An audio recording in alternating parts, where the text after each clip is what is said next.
सभी को नमस्कार। पिंकी हिंदी पाठशाला में आप सबका स्वागत है। आज हम हिंदी व्याकरण के एक महत्वपूर्ण विषय काल और उसके भेद के बारे में सीखेंगे। हम जानेंगे वर्तमान काल, भूतकाल, भविष्य काल, उनके कितने भेद होते हैं और हर भेद के लिए उदाहरण भी हम इस वीडियो में देखेंगे। तो करते हैं आज की क्लास को शुरू। काल किसे कहते हैं? क्रिया के उस रूपांतर रूप को काल कहते हैं जिससे उसके कार्य का समय और उसकी पूर्ण अथवा अपूर्ण अवस्था का बोध हो। क्रिया किसी काम को करना क्रिया कहलाता है। हम कुछ भी खाना खा रहे हैं, सो रहे हैं, कुछ भी काम कर रहे हैं, वो हम कुछ भी करते हैं पूरा दिन, वो सभी क्या है? क्रियाएं हैं। हम पढ़ रहे हैं, यह भी क्रिया है। मैं पढ़ा रही हूँ, यह भी क्रिया है। ये काम है। क्रिया मतलब हम कुछ भी काम कर रहे हैं, वो सारी क्या है? क्रिया है। तो उसका कार्य का समय और उसकी पूर्ण अथवा अपूर्ण अवस्था के वो काम पूरा हो चुका है या अभी अपूर्ण है, वो कब हुआ है, उसका बोध होता है, उसे क्या कहते हैं? हम काल कहते हैं। काल के 3 भेद हैं: वर्तमान काल, भूतकाल और भविष्यत काल। वर्तमान काल, सबसे पहले बात करते हैं वर्तमान काल की। वर्तमान काल वह होता है जिसमें कार्य अभी चल रहा है या होता है। मतलब वर्तमान का, जैसे मैं अभी आप सबको पढ़ा रही हूँ, आप सब मेरी वीडियो देख रहे हो इस समय, ये क्या चल रहा है? हमारा वर्तमान काल चल रहा है, प्रेजेंट, जिसको इंग्लिश में बोलते हैं प्रेजेंट टेंस। वर्तमान काल जिसमें काम अभी चल रहा है या होता है। इसके 5 भेद होते हैं वर्तमान काल के। हम सभी भेदों के बारे में जानेंगे, उनके उदाहरण के बारे में देखेंगे। सबसे पहले हमारा सामान्य वर्तमान। सामान्य वर्तमान में क्या होगा? क्रिया है जो वर्तमान में होती है, मतलब कोई भी काम है वो अभी प्रेजेंट में, वर्तमान में होगा। उदाहरण, मैं पानी पीता हूँ, अभी मैं पानी पीता हूँ। वह पत्र लिखता है, बच्चे खेलते हैं।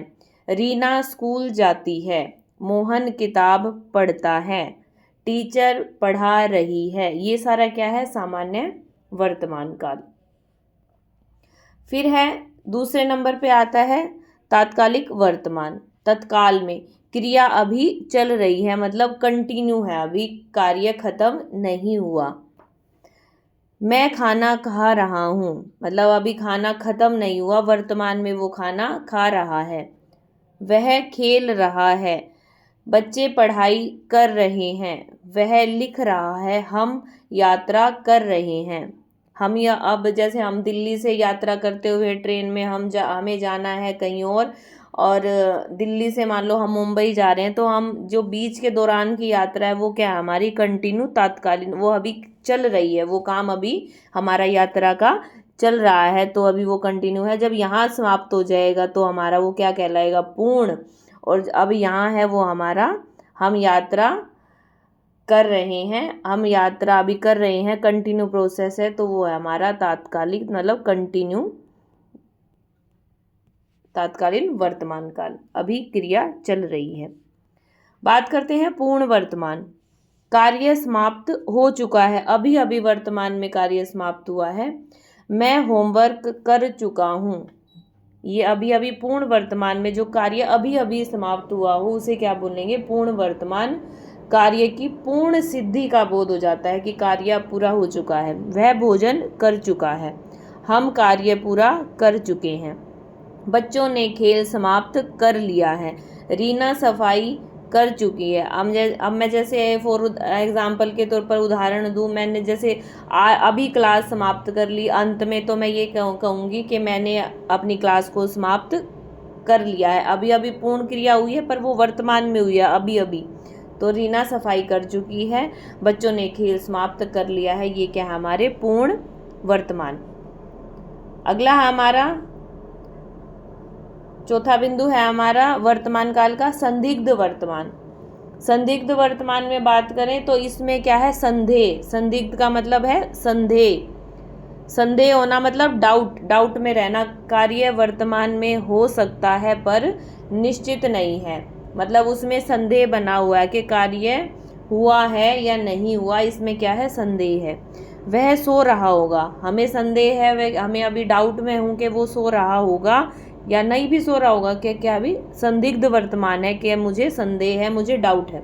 वह सो रहा होगा, मैं पढ़ रहा हूँगा। बच्चे खेल रहे होंगे, वह टीवी देख रहा होगा। मोहन काम कर रहा होगा, मैं पढ़ रहा हूँगा। अगर हम अपने मित्र को कहते हैं कि तुम 6 बजे आ जाना, तो उसने ये कहा ठीक है मैं आता हूँ, तो वो अपने मित्र को क्या होगा कि मैं पढ़ रहा हूँगा। उस समय मैं क्या कर रहा हूँगा, पढ़ रहा हूँगा। संदेह में है कि उस समय क्या पता मैं ना भी पढ़ रहा हूँ, तो वो खुद पे संदेह करके कहता है कि मैं पढ़ रहा हूँगा उस समय। वर्तमान।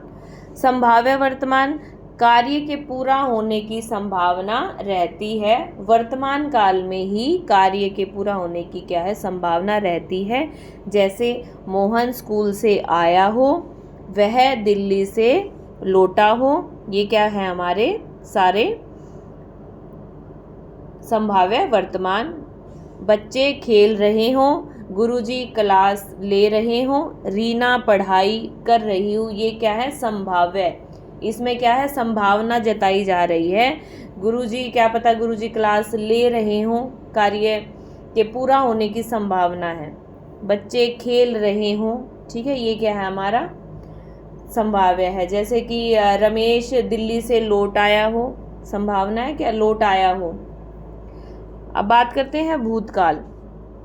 भूतकाल वह होता है जिसमें कार्य पहले हो चुका है, मतलब कार्य के पूर्ण होने की जिस समाप्ति का बोध हो जाए, वो क्या है, हमारा भूतकाल। कार्य समाप्ति का बोध, इसमें भूतकाल में कार्य समाप्ति का बोध हो। इसके 6 भेद हैं। 6 भेदों को देखेंगे कौन कौन से हैं। सबसे पहले हमारा सामान्य भूत। सामान्य भूत में क्रिया या काम के विशेष समय का ज्ञान न हो। सामान्य में होगा किसी विशेष समय का ज्ञान ना हो। जैसे कि मोहन दौड़ा, रीना हंसी, राम गया, बच्चे खेले, वह पढ़ा। तो ये क्या है, हमारे सामान्य भूत। काम के विशेष समय का हमें ज्ञान नहीं है। हमें ये पता है कि सिर्फ मोहन दौड़ा है, रीना हंसी है, हमें ये नहीं पता कि वो किस समय हंसी है। राम गया, राम चला गया, हमें समय नहीं है। ये क्या है, हमें ये हमारा सामान्य भूत है। बच्चे खेले, कोई समय नहीं है, कुछ नहीं है। काम बस ये पता है कि हो चुका है, तो ये क्या आएगा, हमारा सामान्य भूत। दूसरे नंबर पे है हमारा आसन्न भूत। इसमें कार्य की समाप्ति निकट भूत में या तत्काल ही सूचित होती है। जैसे कि मैंने खाना खाया है, वह भोजन कर चुका है, हम काम पूरा कर चुके हैं, बच्चे खेल समाप्त कर चुके हैं, रीना ने पत्र लिख लिया है। ये है हमारा आसन्न भूत। मैंने आम खाया, ठीक है, ये भी हमारा क्या है, आसन्न भूत है। कि इसमें जो समाप्ति है, काम का जो खत्म होना है, वो क्या है, निकट भूत में या तत्काल ही सूचित होता है कि वो काम क्या है, समाप्त हो चुका है। बात करते हैं पूर्ण भूत। इसमें काम की समाप्ति के समय का स्पष्ट दिशा होती है। काम की जो समाप्ति होती है, क्रिया की समाप्ति के समय का स्पष्ट बोध होता है। इसमें समाप्ति का स्पष्ट बोध होता है, मतलब पता लगता है कि कार्य पूर्ण रूप से समाप्त हो गया है। उसने पुस्तक पढ़ी थी, मोहन स्कूल गया था, हमने यात्रा की थी, बच्चों ने खेला था, रीना ने भोजन किया था। ये हैं पूर्ण भूतकाल के उदाहरण। एक और उदाहरण है, जैसे फॉर एग्जाम्पल किसी बच्चे ने किसी को मारा था, तो उसने कहेगा कि हाँ उसने राहुल को मारा था। ये क्या आएगा, पूर्ण भूतकाल के, वो काम समाप्त हो चुका है, समय का स्पष्ट उसमें दिशा है कि कार्य समाप्त हो चुका है, स्पष्ट उसमें बोध है। फिर आता है अपूर्ण भूत। इसमें कार्य भूतकाल में हो रहा था परंतु समाप्ति का पता नहीं चलता, उसको क्या कहते हैं, अपूर्ण भूतकाल। जैसे कि है, मैं कविता लिख रहा था, वह खेल रहा था, बच्चे पढ़ाई कर रहे थे, मोहन गीत गा रहा था, रीना सफाई कर रही थी। ये क्या है, अपूर्ण भूतकाल, जिसमें समाप्ति का पता नहीं चलता। सुरेश गीत गा रहा था, उसमें ये नहीं पता लगा कि वो क्रिया समाप्त हो गई थी या नहीं हुई, अपूर्ण भूत है, उसे उसका हमें मतलब पक्का नहीं पता कि वो समाप्त क्रिया भूतकाल में हुई, कब हुई, ये नहीं पता। बात करते हैं संदिग्ध भूत। संदिग्ध भूत, इसमें यह संदेह बना रहता है कि भूतकाल में कार्य पूरा हुआ था या नहीं। जैसे तुम आए होगे, तो ये क्या है, संदिग्ध भूतकाल कि कार्य पूरा हुआ या नहीं, इसमें क्या है, संदेह। और वो कब आया होगा, कि मतलब भूतकाल में वो काम हो भी रहा होगा, पर वो भूतकाल में वह खेला होगा, मतलब भूतकाल में क्रिया हो चुकी थी, अब हम डाउट में हैं कि हमें पता नहीं कि वो खेला होगा। मैंने भोजन किया होगा, बच्चे पढ़ाई कर रहे होंगे, वह यात्रा पर गया होगा। ये क्या है, हमारे सारे संदिग्ध भूतकाल। ठीक है, बात करते हैं हेतु मंद भूतकाल। एग्जाम में काफ़ी बार इसी को पूछा जाता है, हेतु मंद भविष्यकाल भूतकाल। इसमें काल भूतकाल में होने वाला था, पर किसी कारण से क्या है, नहीं हुआ। मैं जाता, वह बोलता, हम खेलते, बच्चे पढ़ते, रीना सफाई करती, मैं आता, तू जाता, वह खाता, ये सारे क्या हैं, हेतुमंद भूतकाल। अब बात करते हैं तीसरे की, हमारी भविष्यकाल की। भविष्यकाल जिसमें कार्य आगे होगा, भविष्य में होगा, फ्यूचर हमारा आगे, हमारा फ्यूचर कहते हैं ना, फ्यूचर टेंस, वही है भविष्यकाल, कार्य आगे होगा। इसके 3 भेद है, सामान्य भविष्य। इसमें काम सामान्यतः भविष्य में होगा। उदाहरण कैसे हैं, मैं कल खेलूंगा, वह यात्रा करेगा, हम परीक्षा देंगे, बच्चे नृत्य करेंगे, रीना गीत गाएगी। ये क्या है, हमारे सामान्य भविष्य। बात करते हैं संभाव्य भविष्य। कार्य के होने की संभावना हो सकती है संभाव्य में। रमेश कल आए, हो सकता है रमेश कल आए, ठीक है, भविष्य में आएगा ना आगे। हम छुट्टियों में घूमने जा सकते हैं, ये भी क्या है, संभावना है। वह अगले हफ्ते यात्रा पर जा सकता है।